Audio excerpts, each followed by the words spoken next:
Shalom and welcome to Jerusalem Studio. When Yahia Sinwar ordered his Hamas subordinates to attack Israeli military positions and civilian communities and massacre and abduct as many Israelis and other nationals as possible, he expected other members of the Iranian-led Axis to immediately jump into the fray. It did not happen exactly the way he hoped, but over the last year, between October 8 and today, Iran's Mideast proxies and eventually the Islamic Republic itself have indeed ganged up on Israel. A year on, it seems that their offensive made Israel bleed, but the IDF, Mossad, and their brothers in arms came back with a vengeance.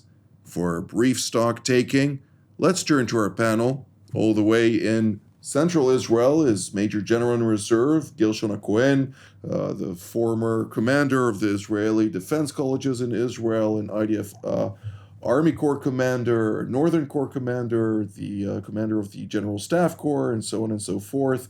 It's always a pleasure seeing you, General Ha-Cohen.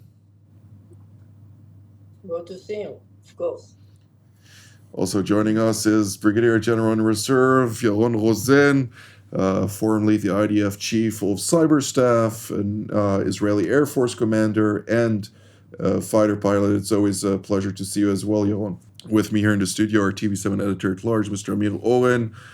Amir, set this multi-sector front for us on the platform, and where should we start with on today's discussion?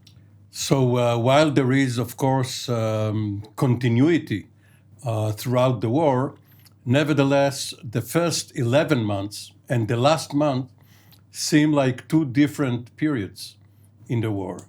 Because up until mid-September, it looked as if Gaza was the main front. Of course, Hezbollah kept lobbing missiles, drones, and other projectiles at the Israeli communities in the north. There were terror acts in Judea and Samaria. The Houthis launched missiles from Yemen, as well as did the Shiite pro-Iranian militias from Iraq.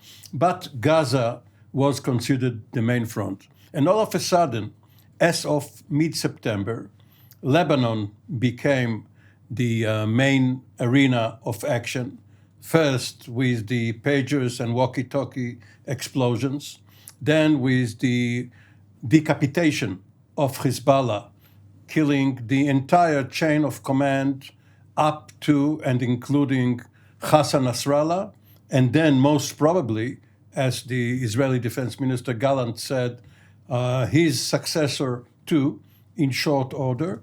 And two other events took place. The Iranian attack against Israel, the second missile offensive, which did not cause any noticeable harm, but of course necessitated an Israeli response, and the Israeli foray, the incursion into South Lebanon, which, as we are speaking now, is being conducted with 4 army divisions in the area south of the Litani. Indeed. General Ha-Cohen, prepare for the worst is something that every soldier ultimately sets his mind to, and when you get to the battlefield, it seems always easier than what you trained for.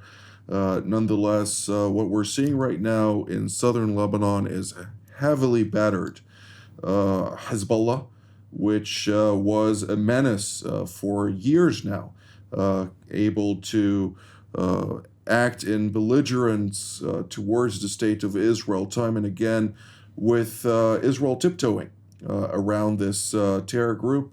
Now it seems that this menace has shrunk to sizes that still are lethal to a certain degree, but far from what we expected. Yes, it is true, far from what we really expected, but it is due to a lot of effort, not only in the sequence of strikes in the last month, but also along the whole year.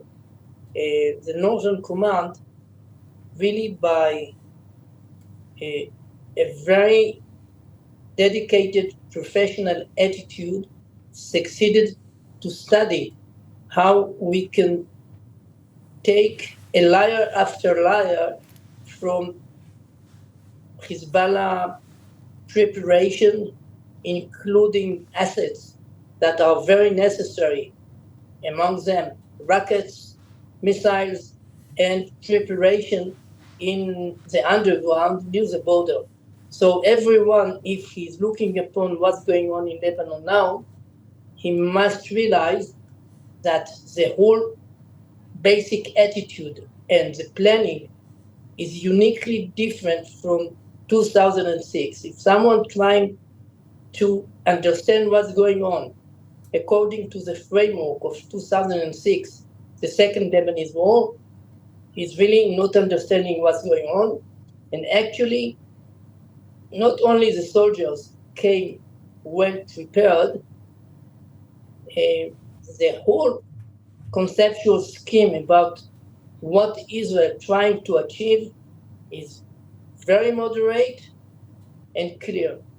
And, General Rosen, when we're seeing the Lebanese front, obviously the Israeli Air Force has prepared the ground, so to speak, for the ground forces to operate systemically, as well as for the intelligence community to conduct its offensive activities. And really, it seems like preparations of years and sometimes even decades were implemented in this current round of fighting. What are we to learn from the next stage, supposedly to reinforce a certain 1701 plus plus in order to bring about a safe return of Israel's residents to their homes in northern Israel, but also a sense of security, not just security in practical terms? Let me mention three things here. One is Alice in Wonderland. The second is the word viable. And the three is real. And I'm not talking about Real Madrid. I'm talking about real things. And I'll explain. You know, in Alice in Wonderland, the cat tells Alice that, Alice asks the cat, would you tell me, please, which way I ought to go from here? And he answers that depends on a good deal on where you want to get to. And Alice answers, I don't much care where. So he says, then it doesn't matter which way you go. And that I'm trying to allude to the higher level strategy. Where are we trying to go from here? So everything that was just said about Hezbollah is viable, and I'll explain about viability later. But the thing is that if we end up not understanding where we want to go, what's the grand scheme of what you asked about? What is the next phase of how we deal with Lebanon specifically? It goes also, of course, down to Gaza.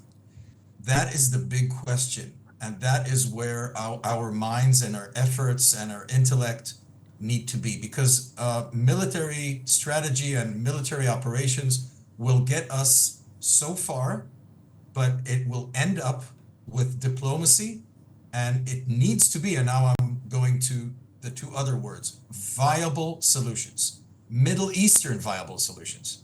So enough with the last 30, 50 years of dreams of, we don't care what's going on behind the border.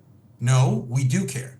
And Israel cannot agree that any jihadist organization has a foothold on the border of Israel. Why? No need to explain anymore. That we need to have a viable solution, but Middle Eastern style. And when I say realpolitik, realmilitarik, realculturic, and all these other verbs that you would want to use, what I mean by that is that, again, it is really important that we do not fall again in the trap of Western, and I'm emphasizing the word Western diplomacy. Western diplomacy has its own realpolitik. This is the Middle East. It does not work. You cannot have a deal with a jihadist, a hudna with a jihadist organization. It doesn't work. It's either you deter them or your fate has been set. And what we saw a year ago exactly is exactly where we would go. We will go again if we don't do that. Viable solutions and realpolitik and realmilitarik solutions for the Middle Eastern style.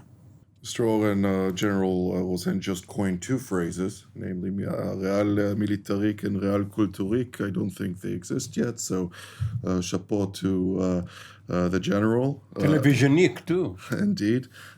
Nevertheless, but he makes a very good point here. When we're looking at the keen understanding of the cultural construct of Lebanon, in order to establish true strategic successes from a military perspective, which is merely an extension of politics and policy, we are in a phase where Israel needs to define for itself, are we now going to invest in bolstering the local sectarian forces opposed to Hezbollah in Lebanon that will be able to carry the weight and ultimately frustrate Iranian efforts to continue to hold this country hostage, if we put it plainly? The Lebanese state has always been Israel's weakest neighbor. Now, was that an asset or liability for Israel? At one time, Prime Minister and Defense Minister Ben-Gurion had the illusion of buying, as he put it, an officer, a Lebanese major, Lebanese colonel, and let him take over Lebanon, and Israel will have a buffer state between it and other nations, other hostile Arab countries. Foreign Minister Sharet told him, listen, it won't work. This officer cannot be a Lebanese Nasser. Now, when Lebanon was really weak, it posed no threat. But then others took over. Syria, for instance. Gershon Ha-Cohen, as a young major, fought in Lebanon in the 1980s when the Syrians held sway over Beirut. And then after they left under pressure in 2005, we got the 2006 campaign because Nasrallah, the then leader of Hezbollah, recently deceased, did not obey the instructions of his other patrons, the Iranians. So we finally must get the various powers, the United States, France, perhaps under UN Security Council resolutions, to get the Lebanese state in order so that they will have an army, the Lebanese armed forces, go down south, perhaps along with a strengthened UNIFIL, of course with an Israeli overwatch. I doubt any of that would be possible in an age where Russia would, or China for that matter, would not support any type of resolution. But they did support only recently a rehashing of 1701. Right.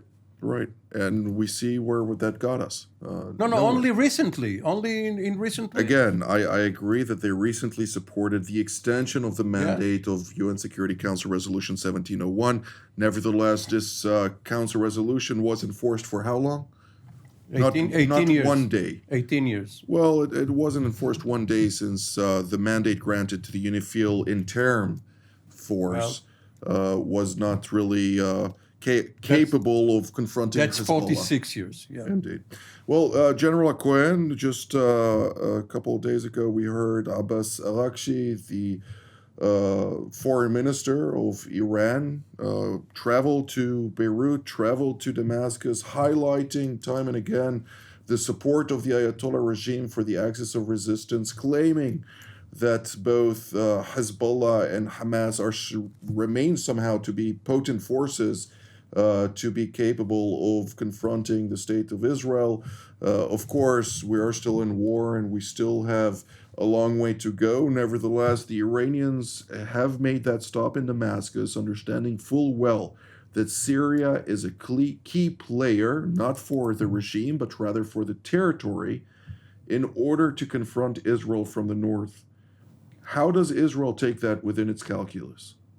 Of course, Israel tried to deny the establishment of a new front by Hezbollah in Syria.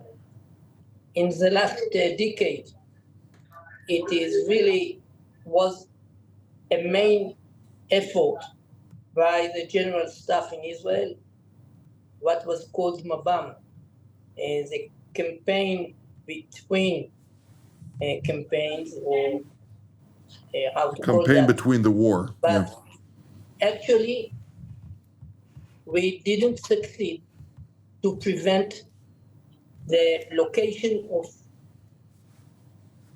30 or 40,000 militia forces guided by Iran located in Syria. So really, there is a potential of another front. Beyond that, what I think was a mission of the foreign minister, the Iranian foreign minister in Beirut, was to make sure that Hezbollah will not just collapse in that definite crisis.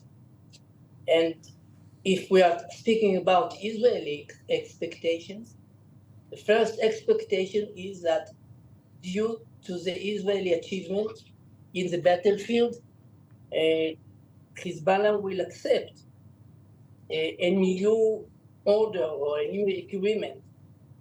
Maybe he tried to stop every way to make a U-turn from the basic demands of Nasrallah. It means that they will go ahead with the fighting against Israel, doesn't matter what is the price they're paying. Indeed, and it seems evident that the Iranians are poised on pushing for that, irrespective of any rhetoric about ceasefires and all kind of things. They will do so until the last Arab. Everybody keeps saying, unfortunately, that's true. And therefore, General Oren, are we to expect a vigorous attack against the Iranians to ensure that they will pay the price for their belligerent actions, not only directly against Israel, but also via its proxies? I think we will be seeing a significant price in this counterattack. There's no doubt that Israel needs to do what it needs to do, and I think that this is where the credibility of deterrence is defined. Calling and raising in coercion, in a coercive campaign, is the most important part of deterrence building and affirmation of action. So both sides are saying, yes, if you do this, I will raise. And now the credibility is tested. And I think that the prime minister quite immediately after the Iranian attack called. So his credibility is Israel's credibility. And I think we will see a meaningful attack. And then the other side, again, the price will rise and rise until one side capitulates or builds a story, a narrative to itself that it's enough, that we did enough in order to counter it, and they will tell any story once they realize that the calculus is not in their favor. So that's on the Iranian side. I think the biggest risk from what's going on now in Lebanon and in Syria in that sense is that Hezbollah turns into numerous militias. Because what we did is we decapitated its command and control. But the forces, as we see from the firing to the north, just today, very heavy firing all the way to Haifa and quite heavy barrages. As we discussed previously, the fighting forces are still intact. They are a military, okay? That's the big thing. That was what we did to the command and control. We could do only because Hezbollah turned into a terror military. That was their vulnerability was that they got too big. And we know how to fight against big militaries. And that is what the IDF did and prepared for over a decade. But now they're turning back to their ancestry in a way, and they might turn into numerous militias all over Lebanon, destabilizing Lebanon, and also whatever remains from Hezbollah in Syria. There are commanders there that might take control of these militias, and we've seen this in the past in the Middle East. So that is a risk that we will have to take care of through diplomacy in Lebanon and also in Syria, probably with force. No, force, of course, those countering militias, again, it's a sectarian composition with plenty of militias that are prone to Western civilization rather than the Islamic Republic of Iran. Now, General Cohen, I'd like to ask you, since the whole conundrum that ultimately led Israel to launch Operation Wastebreaker against Iranian entrenchment in Judea and Samaria was what led then to the eruption of the October 7th massacre and the joining of additional proxies as pressure points to counter Israeli strategies in the region. Is Iran successful in trying to flood the so-called West Bank, Judea, Samaria, the Jordan Valley, with weaponry and buying the local clans in a manner that would allow it to prepare the ground for a potential invasion through Iraq, utilizing potentially Hashd-e-Shaabi alongside a number of the Afghani and Pakistani militias in southern Syria to confront Israel in a direct manner? Speaking about Judea and Samaria, regarding the direct expectation of Iranian, they quite fail because there is an initiative by Central Command really to act again and again in the refugee camps in Nablus, Jenin, Tulkarem, to defeat and to destroy every new organization. But on the other side, they are succeeding by building the potential, by creating a flood of a lot of excellent weapons, including RPG, including charges, well prepared, and actually they succeeded to create a new threat in the Central Command in Israel. Part of their whole vision of Qasem Soleimani that Israel will be surrounded by forces launching rockets and missiles and will be attacked from all fronts, even in the inner front, by Palestinians. This is really not happened yet, but step by step, they are really preparing that. I'd like to challenge for once General Rosen's notion of deterrence vis-a-vis Iran. Iran did not learn from the Israeli response to the April offensive. Now, maybe the Israeli response was minor, was more a signal than a significant retaliation. But apparently, Iran did not react to the Ismail Haniyeh assassination as a guest of the regime in Tehran. It only did so after the Nasrallah assassination, the targeted killing. Now, maybe they have done it knowing full well that Israel will retaliate in order to show the Lebanese and other proxies that they are willing to sacrifice themselves to some extent and absorb a blow, that they are not only sacrificing others.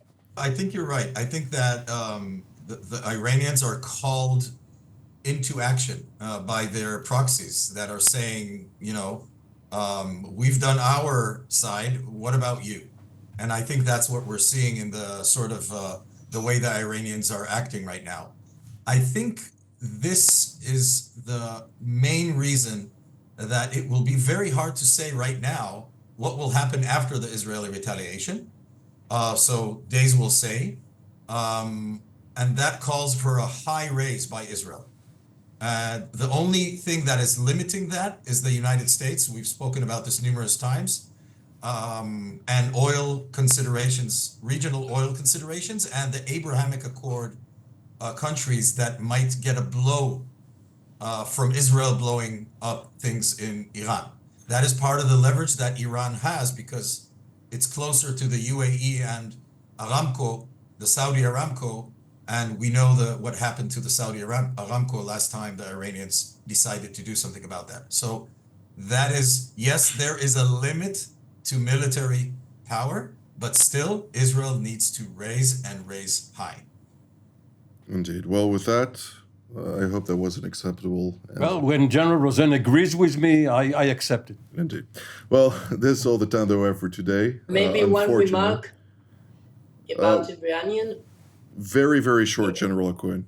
Yes, they really expected that Israel will find itself absolutely lonely without the support of United States. We can really be quite happy with the fact that more or less they are supporting us, and this is very, very important, speaking about the Iranian expectations. And to speak about the rhetoric coming out of Europe, Australia, and elsewhere, they're all still supporting Israel, which speaks volumes. But this is all the time we have for today. I'd like to thank General Rosen, General Ha-Cohen, and Mr. Oren, of course, for all of your insights. And I'd like to thank all of you at home as well. Until our next edition from here in Jerusalem. Shalom.